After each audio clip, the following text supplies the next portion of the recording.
The Department of Fisheries has imposed a 10-year fishing limitation on waters surrounding penguin colonies. These are areas in the ocean where penguins breed. We have two such areas in the Eastern Cape, including Bird Island, which is said to be the largest breeding colony for penguins in the world. The Department of Fisheries imposed this ban after they received a report stating how fast declining the penguin breeding population is becoming. About 100 years ago, a century ago, we had over 1 million breeding pairs, but now we have just over 10,000. But I'm joined now by Gary Koekemoer from Wessa, locally here in NMB, just to tell us a little bit more about this ban and what is happening with the penguins. Hello, Kim, and hello to your viewers. Thank you for this opportunity. It's a great opportunity. We're very excited about it. It's a culmination of really a very long process that the Minister's been engaged with over a number of years. And essentially it's three things that we need to understand. The first thing is why protect penguins. And penguins are really essential to our biological species in the marine environment. So they're what we call a sentinel species. They look after, if you look at the penguins, you understand how healthy your ecosystem is. So it's really important to understand that our ecosystem is struggling at the moment, and a key component of that is fisheries. Now the second component of what we need to understand is how fisheries work.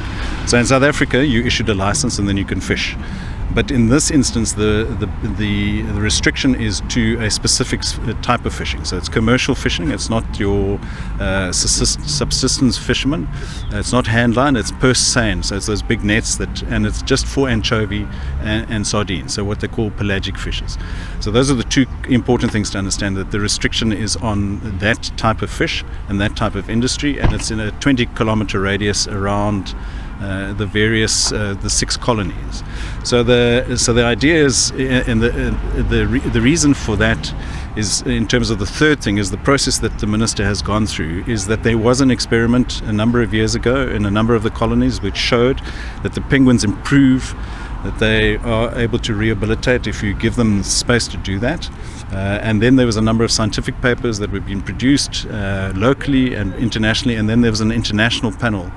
And so this report on Friday was the international panel's findings of that experiment and all the papers and listening to the industry and everything like that. And they come to this conclusion, is that the key thing for penguins is that they're running out of food.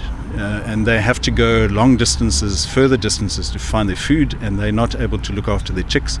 And so really what's happening is the penguins are dying.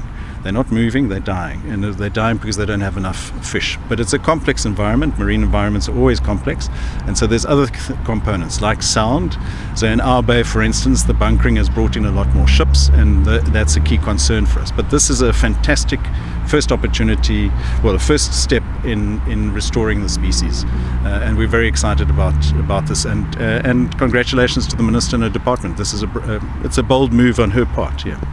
As you mentioned, Gary, there are a number of factors that contribute to this fast declining population of the penguins, food being a major one, as well as the movement and the sound around these penguins. But can this issue be, policed or monitored in the waters? As you said, it affects the commercial fishermen more than, the local fishermen here in the area. Yeah, so every ship has a transponder on it. You can track where the ships go, so you know which area they've been fishing in it. So the department can police it. In our case, the 2 colonies fall within the sandparks marine protected area, so sandparks will be the ones looking after a large amount of that. So that gives us the potential, and any citizen can report someone in that area fishing, and it's very clear when you're using nets versus when you're using handlines. So it's an important step. But look, the law never solves things. It has to be the whole of society working towards this thing. And this is an important step because it's considered the scientists and it's considered the fishermen, the commercial fishermen, and it's trying to find a common solution. And a lot of this will still be negotiated, so the Minister's allowed opportunity for part of this still to be negotiated, but the principle is in place. We have to We have to restrict fishing in the area where the penguins forage, where they go and feed, and that will save the penguins. But it doesn't just save the penguins. What it actually does, and it's fantastic for the industry itself, is that it allows the sardines and anchovies to be restored. So the problem at the moment in the fishing industry is that we have very low catches of sardines, and anchovies are going the same kind of direction. So this allows for that whole ecosystem to start rejuvenating, regenerating itself. So it's a great decision. Gary, the minister did say on Friday that after 6 years they'll review the whole law that they put in place, the limitation on the fishing, depending on data that they get in these 6 years. Do you think if all goes well, the population of the penguins and, as you say, the fish will have improved after those 6 years?